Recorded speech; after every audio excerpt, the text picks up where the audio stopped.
This next section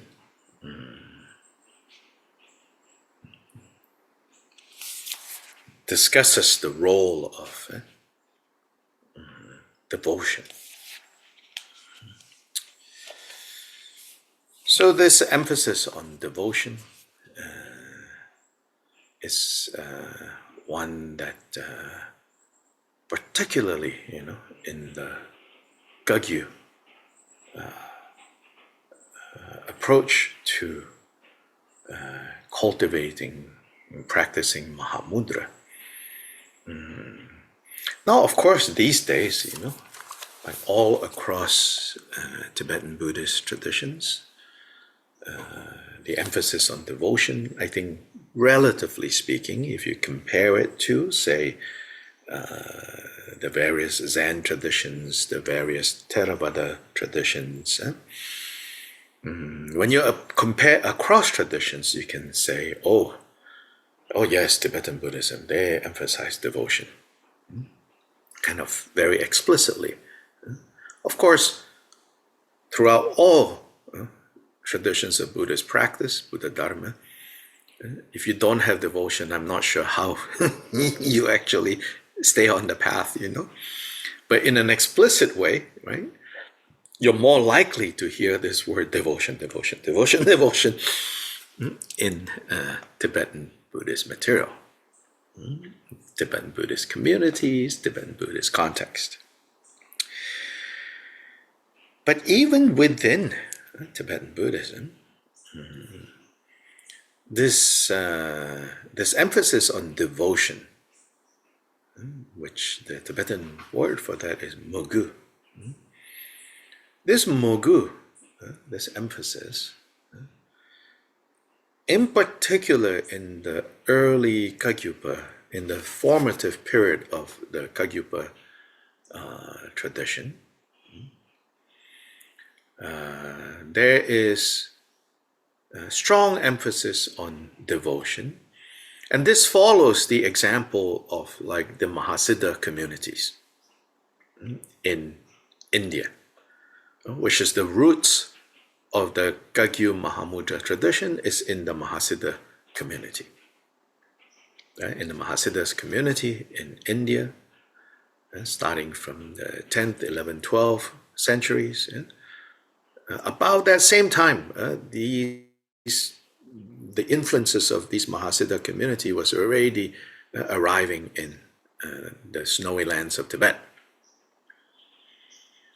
So among these Mahasiddha communities, personal contact and personal relationship between disciples and masters was an important element and also possible because these Mahasiddhas didn't necessarily preside over 10,000 students or, didn't necessarily like sit in a monastery where thousands of people are gathered and therefore, rules and regulations are necessary.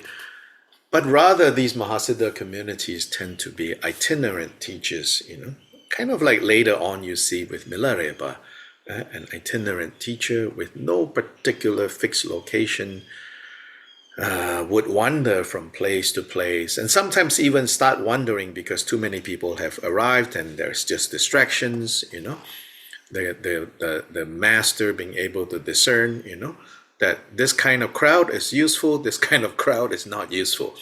This kind of crowd only seemingly, things are going well, but no, these people are fundamentally just curious, just distracted, just, coming in for the excitement. Then, individuals such as Milarepa or Naropa or, would just move on. Sometimes just secretly in the middle of the night, tell a few closer students and say, okay, let's go. Then they're gone. But from the evidence from these Mahasiddha communities, we can see that there is a strong emphasis on devotion. So like I say, in these Mahasiddha songs, and of course these Mahasiddha songs, sometimes they are rhetorical. So don't take all the songs and the wordings of these Vajra songs too literally. But nonetheless, again, overall, you can say there is an element in these Vajra songs, in these songs of realizations of the Mahasiddhas, where they seemingly negate the necessity of what by that point is considered the bread and butter of Dharma practice. They seem to negate. Right? Even to the point of negating, right? Maybe for shock and awe purposes, to kind of shake us out of our complacency. They even negate, sometimes even the Buddha. As I said in the past, most famously, actually in the Zen tradition, which I think also comes from these Mahasiddhas, although the exact causality of that, I think scholars have not really looked into it. But the Zen, for example, this famous saying of, if you see the Buddha on the road, kill him. Yeah? So kind of another form of like negating. But they never negate, the Guru and the devotion towards the Guru. And they negate all the well-established, known, accepted categories and techniques and practices. So for sure they would negate like what is expected of like Indian living as an Indian. Even before you are Buddhist or Jain or Hindu or whatever Hindu, certain kind of societal rituals, and they negate all of that. So they say, no, no need all those social niceties, no, negate, negate, negate. But even they seem to negate the importance of the Buddha, the Dharma, the Sangha. They negate, negate, negate, but you never see them negating the Guru. So this devotion aspect is important, for sure, in the general Mahasiddha. So these Mahasiddha's tradition then came into Tibet, and for sure, by 11th, 10th century, Atisha represents, one iteration of these Mahasiddha communities, although Atisha is much more grounded in the monastic culture. Then the teachers that Marpa trained with and Marpa's own circumstance, would reflect the Mahasiddha tradition that is non-monastic. And Marpa himself, was a landowner. So some of the Mahasiddhas in India seem to also have that going. It's not entirely clear anyway. So Marpa comes back, then Milarepa picks up on certain things that Marpa taught and becomes one of Marpa's most important successors. Although at that time Marpa's main successor was someone much more like Marpa, not so much wandering around, but established, wealthy, influential in his own local area, called Lama Ngo, Marpa's seemingly kind of main successor. In that time, Milarepa, not yet. Milarepa becomes famous, I think, in part because of Gampopa. And so then we have Gampopa. Gampopa having come from the Kadampa tradition, and I would argue remain a Kadampa to the end of his life. That seemed to have been his main kind of identity in his 4 volumes of collected teachings of Gampopa. You are more likely to see him identifying himself as a Kadampa monk than so much a disciple of Milarepa. At that time, I think saying that I am Kagyupa didn't mean what we mean now, I am Kagyupa. At that time, Kagyu, I am in the Kagyu. Ka is the words of the Buddha. The words of the Buddha that has come down through a lineage, Gyu, Kagyu. So we are Kagyupas in that sense. And recently, Karmapa Ogintine have been also pointing out this, like in those days, everybody If you practice the Buddha's teachings and you didn't practice it from just lifting a book out of the library and, practicing it yourself or going on the internet, then you would be a Kagyupa. So anyway, then comes Gampopa. Yeah. Now, where Gampopa took like this emphasis on devotion even a step further was something quite controversial during Gampopa's time. As in, there were others who felt like Gampopa may have gone a little bit too far. And what do we mean by this? Of course, I don't think he's gone a little bit too far. Of course, I'm also biased. In that, Gampopa emphasizes that, yes, while there are powerful techniques, as found in the tantras, especially the techniques that are referred to as the path of methods, of the path of means, tablam. And these are, again, often the things that get us excited. Yesterday I talked about, one reference to, something of that sort, we get all very excited, Bardo teachings, dream yoga, sleep yoga, karmamudra practice, tummo, all these things, instantly we get very excited, harnessing bliss, transforming desire. Oh, yes. Yes, they are topics that are explicitly taught in the tantras. And I would say they are also taught in the sutras, but in a hidden way. But they're most explicitly taught in the tantras. Yeah. But Gampopa de-emphasized that.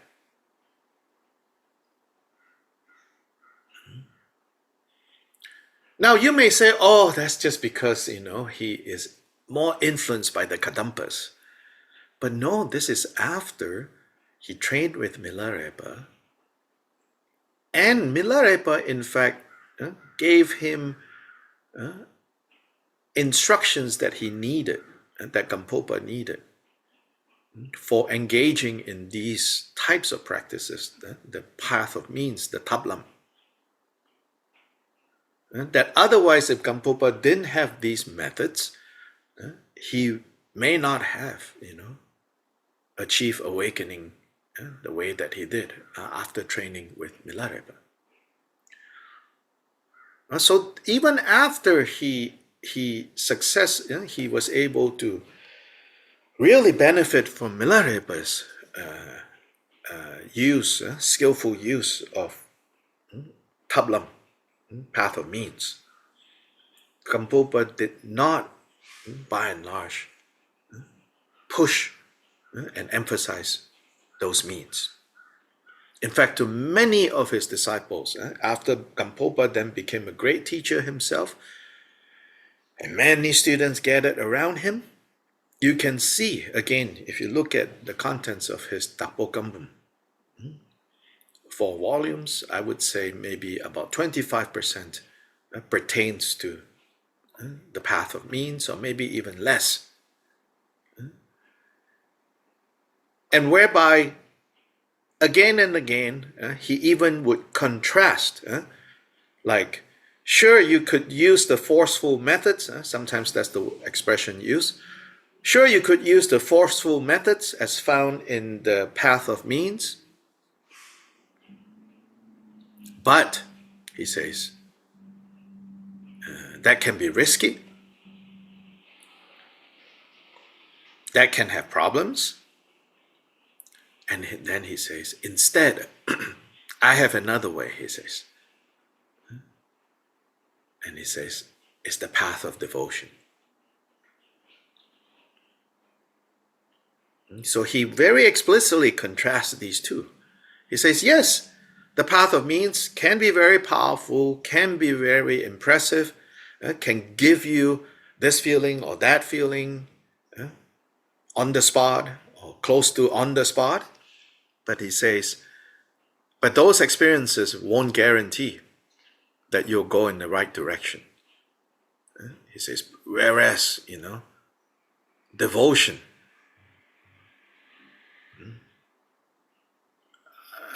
will not have side effects. And in fact, it's the sure path to enlightenment in one lifetime.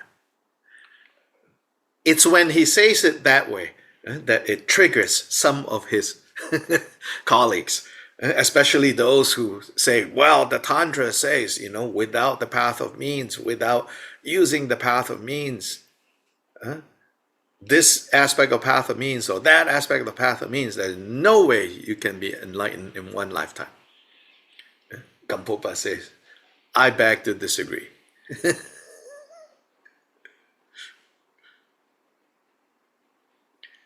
So, Kyobpa Jikten Sumgon definitely, I would say, also follows in that understanding.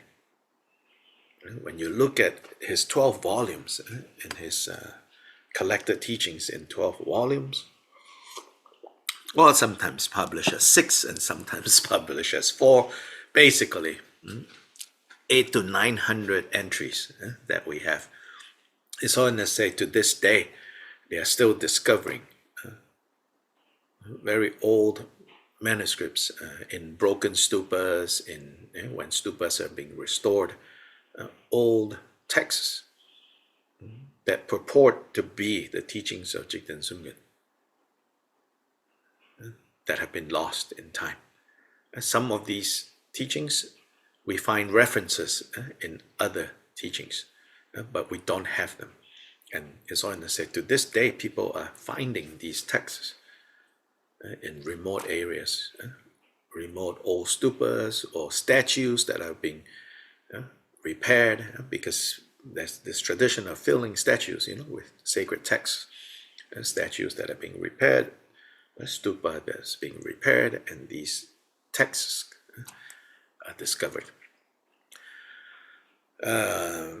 So anyway, and in part, why Jikten Sumgon's, generally speaking, Jikten Sumgon's collected teachings, the volume is significantly larger in volume than teachers contemporaneous to his time, even his colleagues within the Kagyu, what now we call Kagyupa, Gampopa's descendants, spiritual descendants. It's very clear, Kyobpa Rinpoche's teachings in terms of volume outweighs, outsize the others. And this, I think, really reflects, historical sources that say, not just in Drikung sources, but outside of Drikung, said that, he had so many disciples coming from all over. And so to all these disciples that came, he gave instructions. And not just instructions for the assembly, which is what this is a collection of, but instructions given to individuals, and individuals remembering these instructions, and they're often given as oral instructions, and then they quickly, jot it down, write it down. And so the quality, right, of these recorded teachings isn't exactly the standards that you and I might like, so sometimes they are kind of hard to understand.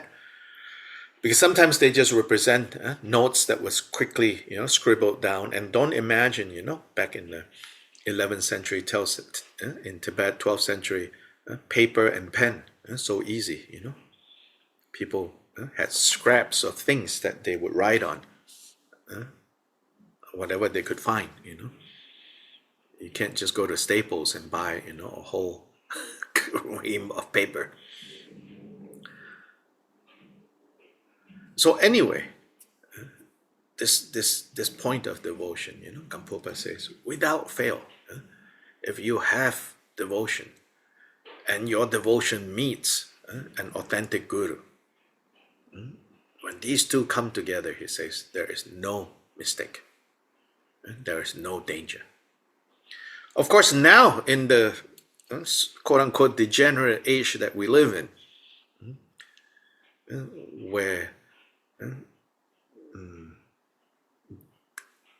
authentic gurus are as rare, they say, as stars during the daytime.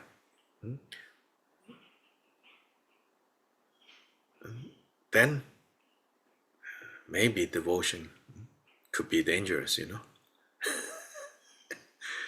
because we so desperately want to meet an authentic guru, and not just that, but mine. I have her WhatsApp number. You don't.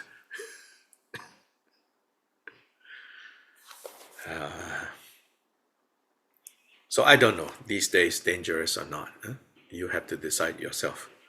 Yeah. Anyway, 136. If you have the book, if you don't, just listen. So it seems like here this part is added by the compiler, his other chief disciple, Drikpa Jungné. From the way this is translated, it's not clear, I think.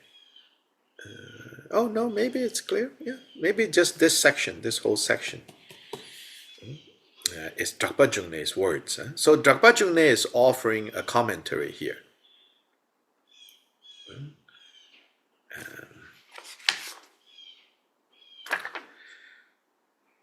So Drikpa Jungné, added by Drikpa Jungné, only someone like Jikten Sumgon is a supreme teacher who can make you realize this.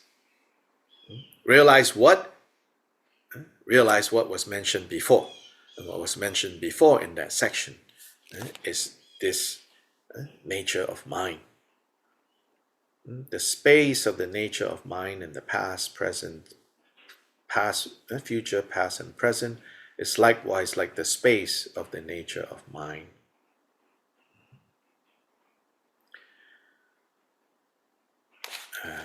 So Drikpa Jungné says, only someone like Jikten Sumgon is a supreme teacher who can make you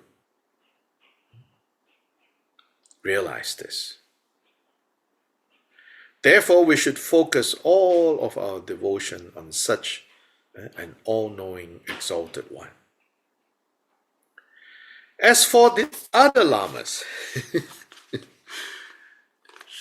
now you have to remember, Drikpa Jungné compiled this for probably his students and the students of their fellow teacher. And so the first people to read this compilation were people who probably attended his Kyobpa Rinpoche, were disciples. So in the translation here, it says only, and then in hard brackets, someone like Jikten Sumgon. I think we can even leave it alone and just say, literally, only Jikten Sumgon is a supreme teacher who can make you realize this. Now, this is not Drikpa Jungné saying, as for that other teacher in that other valley, he is not supreme. He's not saying that. He's addressing his disciples of Jikten Sumgon. Yeah, so don't turn this into some sectarian thing. He's saying to those within the family already, saying to them, only Jikten Sumgon is the supreme teacher who can make you realize this. Therefore, we should focus all our devotion on such, on him. Yeah. As for other lamas, it is sufficient to pay them the respect they are due. So he says, as for the other lamas, and here again, you don't have to think of him saying other lamas over there, because there were other lamas. Here, lamas don't just mean a monk, it means a teacher. As for other lamas, meaning other lamas within our community, even referring to himself, he was a lama in that community. Yeah. And he says, as for us, the other lamas within this community, yes, you pay them the respect that they are due, but when we develop devotion for an all-knowing one, such as Jikten Sumgon, we will be able to realize the mind whose essence is the three kinds of awakening. Once we have realized it, we must enter into the meditative absorption of that realization. That mind, which in essence, which is the essence of the three awakenings that are free from the three afflictions, that mind is the Dharmakaya. Yeah, so Kyobpa Jikten is saying, you guys no need to, now that, we're not sure when this was compiled, maybe this was compiled before Jikten Sumgon passed, maybe this was compiled after he passed, but regardless, I think you can see that Kyobpa Jikten is saying, while there are many other qualified teachers within our community, our common reference point should be our common guru, Kyobpa Jikten Sumgon.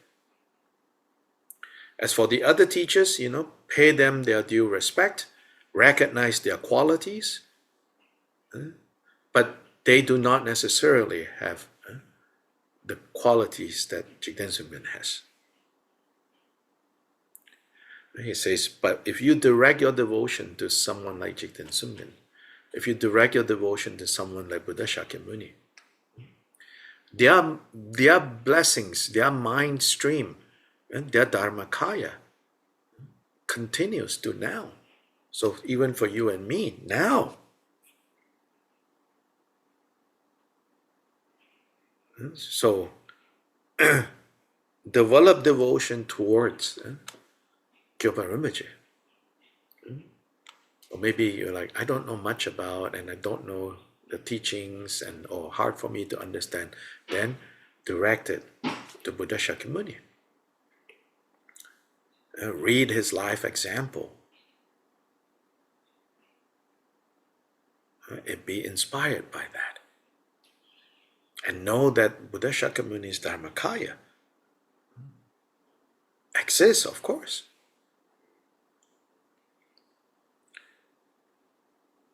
When it is governed by relative bodhicitta, so when this mind has relative bodhicitta, is blessed by relative bodhicitta, which is the love and compassion aspect, the absolute aspect of bodhicitta is the wisdom aspect, and that pertains to the Dharmakaya. When it is governed by relative bodhicitta, when it comes, when it's in the context of relative bodhicitta, then Sambhogakaya will be attained, and Sambhogakaya is attained for the benefit of others. When all the afflictions and discursive thoughts that arise in the face of the ensuing consciousness are handled according to the profound Dharma teachings in 10 or 3 points, then the Nirmanakayas will be achieved. And the Nirmanakayas are the more concrete abilities to help beings that are in most need of help. It said that the Sambhogakayas are manifested for the benefit of the advanced beings, the advanced bodhisattvas. In a way, it's easier to teach those beings. So the hardest beings to help to teach are those who need Nirmanakayas, who need sort of, you could say, flesh and blood bodies. So the footnote here tells us what these 10 and 3 are. These are profound dharmas in 10 or 3 points. Instructions given by Jikten Sumgon to his disciples on how to eliminate obstacles and to enhance the practice by incorporating adverse conditions instead of abandoning them. So these are a category of teachings that have this style. So if you're only interested in dispelling obstacles in the common sense, in a commonly understood sense, may no bad things happen to me, these 10 and 3 teachings, you will not find to be very helpful to you. Because the 10 and 3 teachings, they help you eliminate these problems by facing these problems heads on. Not by praying, oh no, oh, may bad things not happen to me. May I not become sick. Instead, these teachings seem to be like, bring on the sickness, bring on the problems, bring on the obstacles. I've also heard that these profound dharmas of 10 and 3, Chuchu and Sumchu, the 3 points, the point is based on the interpretation, I think. I've also heard that Chuchu, literally 10 dharmas and 3 dharmas. I've heard that these are also referring to, this is peculiar to Jikten Sumgon. This refers to dharmas or teachings, instructions only given to 3 people, and maximum 10. Here, like sometimes we think it's about secrecy. It's about, oh, you're not in the club or you're in the club. So you get this information and you don't get this information. But it's not meant in that way. Dharmas given to 3 and dharmas given to maximum 10 is talking about the types of instructions that don't have universal application, but very specific to a number of people who at that point need to hear that particular instruction. So there are teachings like that. In this way, the inexhaustible wheel of ornaments will arise effortlessly and work continuously to establish all beings which are as numerous as space is vast in the state of happiness, freedom from suffering, and unsurpassable awakening. This is, in short form, is called loving kindness, which is the wish for all beings to achieve the state of happiness. It is compassion, which is defined as freedom from suffering. And it is Bodhicitta, which is the resolve to achieve unsurpassable awakening for the benefit of all beings. And so love, compassion, and Bodhicitta. The basis for this is attained through realizing this space of the nature of mind, free from self-grasping, and through remaining evenly settled, equipoise here within that state. So now, coming from the direction of insight, in the last teaching, it's coming more from the direction of calm abiding. Now, ultimately, calm abiding and insight are not two different things. They are two aspects. In the last teaching, I feel that more emphasis is on how to come at this from the direction of calm abiding. In this teaching, it seems to be coming more from the direction of special insight, vipassana. And this special insight is insight into understanding of the nature of our mind. What is innately the quality, the innate qualities that our mind have. And so here, if you come at it from the direction of insight, once you get that insight, which is realizing this space-like nature of mind, and in that way become freed from self-grasping, and then the mind becomes stable. From insight, arriving at calm abiding. From calm abiding, arriving at insight in the last teaching. In this teaching here, it seems to be saying, enter through the gate of insight and settle into calm abiding. Ultimately, it's not one or the other. It's both, because, again, these are two aspects of this mind, this nature of mind.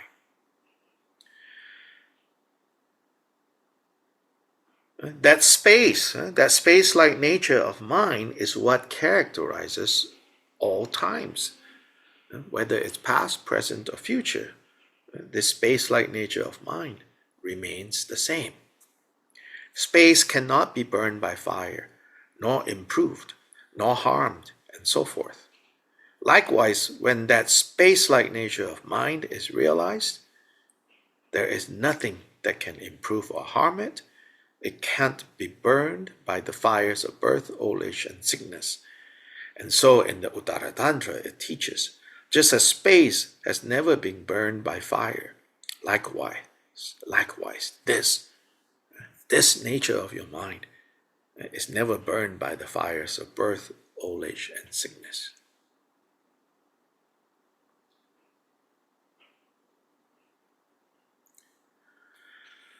When we really have faith, have devotion, in this nature of mind, we right now we still need to have devotion because the glimpses that we have of this nature is intellectually based, and some of us have had the great fortune of not going beyond intellectually based experience of this nature, this space-like nature of the mind, through the blessings of the Guru, through the ripening of your karma, of your positive karma. But even when we have already had some of that, right now, because it's unstable, it's fleeting. So we need to enhance through devotion. So ultimately, when we say devotion to the Guru, we're talking about devotion to to this realization, to this glimpse of this nature, this space-like nature of mind. Because this is the ultimate Guru in the last section. And specifically in the last section, very interesting, right? It says, when it talked about this nature of mind, this space-like nature of mind, then it says, this is like how it is expressed in these two prayers. So one is the sevenfold puja, but in a express through the vocabulary of mahamudra. So we translated this in this book. It's here.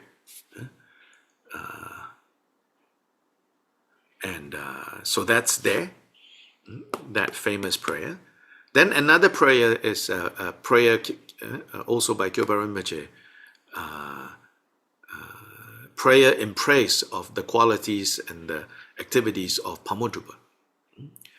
So it's interesting, like in both in this teaching and in the previous teaching, whenever they talk about nature of mind, the nature of your mind, my mind, and the mind of all Buddhas and all sentient beings, on two different occasions, Kyobpa says, and this is like, in these two prayers. I think this is an important connection that has been made. Often when we think of prayers, we think, oh, this prayer is addressed to a specific person. So the ultimate, the sevenfold worship expressed in ultimate terms, it says, here, I'll read the translation that is here. Mind itself is the intrinsic body, effortlessly present and unconditioned, beyond thought, word, knowledge, and description. To this precious mind itself, I bow down. Then next, I bow down to the Lama, to the Guru, the nature of great bliss of the three times, all pervasive but without form and free from coming and going, whose nature is the Dharmakaya and effortless presence, the unchanging Vajra body. So then, because it's addressed to Pamodrupa, because it's addressed to the Guru, then we think this is only talking about a person. But no, this is really talking about the nature of our minds. So even when we say devotion to the Guru, actually we're talking about devotion to this nature of mind, which is the ultimate guru.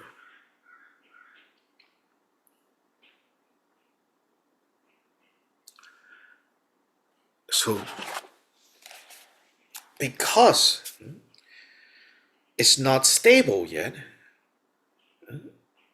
using devotion can enhance and stabilize this glimpse.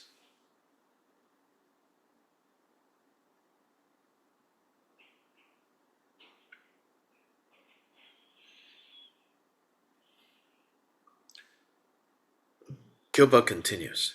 This means that even the qualities of studying, reflecting, practicing, and accomplishments won't enable us to abandon samsara unless we realize the space-like nature of mind.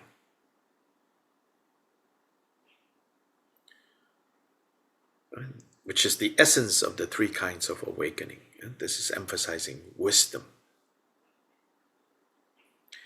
Of course, you can get closer to this wisdom through studying, through reflecting, through meditating or practicing. But if the studying, reflecting, and practicing, and if the so-called accomplishments don't actually take us to realizing the essence of this mind, which is also emptiness, then we would not be able to abandon samsara. And masters, so-called masters like us, who lack the qualities of abandoning samsara, should instead act like foxes, turn our tails and run, and without any interest in even a bite of food, develop devotion to Jikten Sumgon.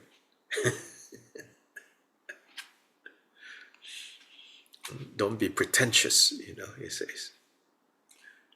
Since there is not the slightest quality that isn't realized when the nature of the mind, free from the three afflictions, is realized, please take this to heart accordingly. So again, you can go back if you have this book and reread it. I really think this teaching 13 and 14, is about Shamata Vipassana, calm abiding and special insight, but calm abiding special insight explained in a very unique way and specific to how Kyobpa Rinpoche teaches. His system has been made famous by another disciple called Sherab Jungne, who compiled a very important collection of what we call Vajra statements. 190 of these Vajra statements he compiled together soon after the passing of Jikten Sumgon. And he gave the title of this collection as the single intention, Gongjik, or the single realization, or the whole and complete, single in the sense of complete, unified. So this title of unified realization, unified intention, really gives us, helps us understand that the way Kyobpa Jikten Sumgon teaches is to always bring all the various seemingly unrelated aspects, bring them all together to show that everything that the Buddha taught, things that later are labeled into lesser vehicle, greater vehicle, hearer vehicle, solitary realizer vehicle, complete and perfect Buddha vehicle, the sudden teachings, the gradual teachings, the instantaneous teachings, the roundabout teachings, the teachings with explicit meaning, the teachings with hidden meanings, the teachings to be interpreted further, the teachings to be taken literally. His approach is to help us. His approach is to see all of them as a single point, reflecting a single realization. And in some ways, sometimes harder to kind of appreciate or to understand. Because he doesn't take the approach of like one, and this is one, and one is not two. And now we are at two, and two is not one, and it's also not three. Now I'm sounding like Monty Python, you know. But anyway, he doesn't necessarily, his style is not to teach like that. But his emphasis really is how everything is to be integrated into one. So much so that he says the 84,000 teachings are not 84,000 choices, are not 84,000 possibilities. He says the 84,000 are the 84,000 aspects that need to be all brought together as a single path to awakening.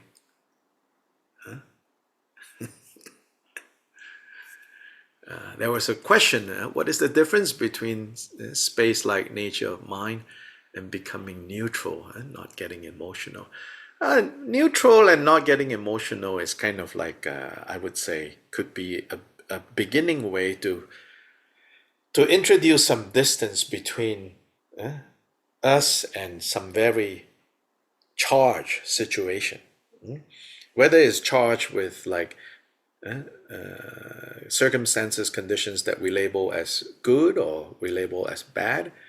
When these circumstances, these conditions come up, often we immediately, kind of go heads on, right? Or we get yanked in. So to kind of remain neutral, or that can be a more preliminary step of remaining neutral and not getting sucked in, and that is more based on like holding ourselves back, and that could be what we need to do, initially. But when we actually have realized the space-like nature of mind, not just intellectually, but glimpsed this nature, and they say coming face to face with it. When we have glimpsed that, then naturally we don't get dragged into things so easily anymore. Right? Then we have to stabilize. And the more we stabilize, the less we become susceptible to just getting dragged into everything and getting dragged around and around. So initially, a mix of restraint and understanding is necessary in the picture. Restraint meaning like, don't do it, don't do it, don't do it. Don't get caught, don't get caught, don't get caught, Initially, restraint is necessary. But that's not the solution. The solution is to gain understanding. First, intellectual, perhaps. I think for most of us, it will be like that, because we're overeducated. So, but we don't need to make our education and our intellect into enemies. We just need to recognize their limitations, but work with it. So first we enter through intellectual understanding of the space-like nature of mind, and then slowly, we may have the circumstance of actually coming face to face with it and seeing it. Then even after that, so that is called the initial realization of the nature of mind. Then that initial realization has to stabilize. And we say that is the beginning of real meditation. So Jikten Sumgon, in one of his Vajra statements, a part of that single intention, 190 Vajra statements, in one of the Vajra statements, he says, meditation is getting used to. Of course, that statement can be interpreted on many levels of meditation practice.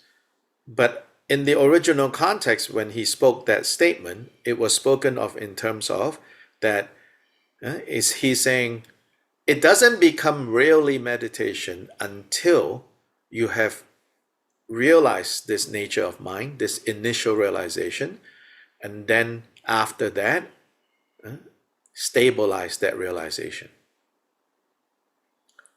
In the process of stabilizing that realization, not only are you stabilizing it, you're also dispelling all the kleshas, all the kileshas, all the mental defilements, all the afflictive emotions. In another example that I've seen, this is from the East Asian tradition, there's a text called the Awakening of Faith in the Mahayana. It's a very interesting text, actually. I think I should go back and read it again. In that text, it says, like, I think it is in that text. It's been a while since I look at that material. But it says something like, it gives the analogy of like the external temporary conditions of suffering and confusion is like wind. Yeah. Then the emptiness nature of our mind is like the ocean, and specifically the water in the ocean. The emptiness nature of mind means that waves can arise when wind blow. Now, when we are troubled by so much confusion and suffering, we blame the movable nature of water.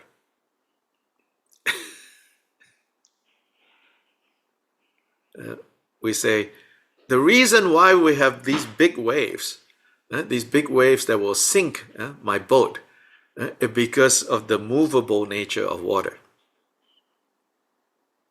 Yeah? When we're so buffeted by confusion and suffering, we blame that.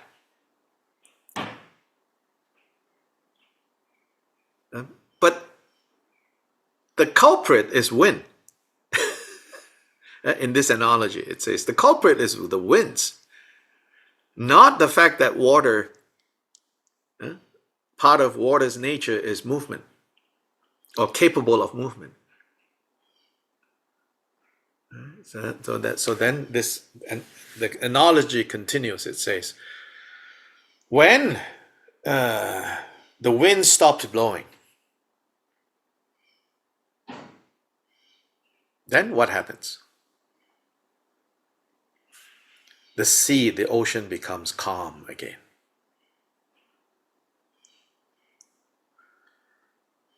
Does it become calm immediately? No. Even after the winds have stopped blowing, yeah, it will take a while for all these waves to subside. And those of you on a boat, don't create more waves.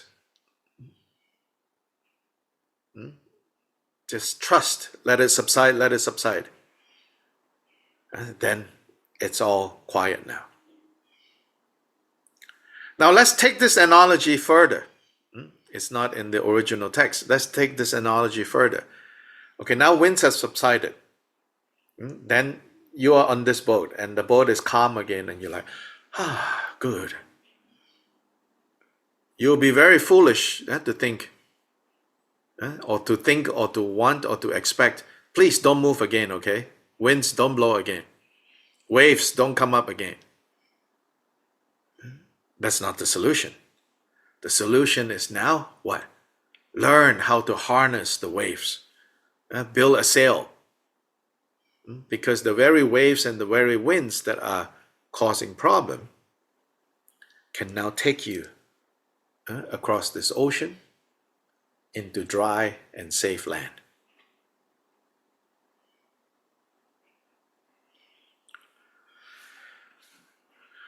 That's it for now.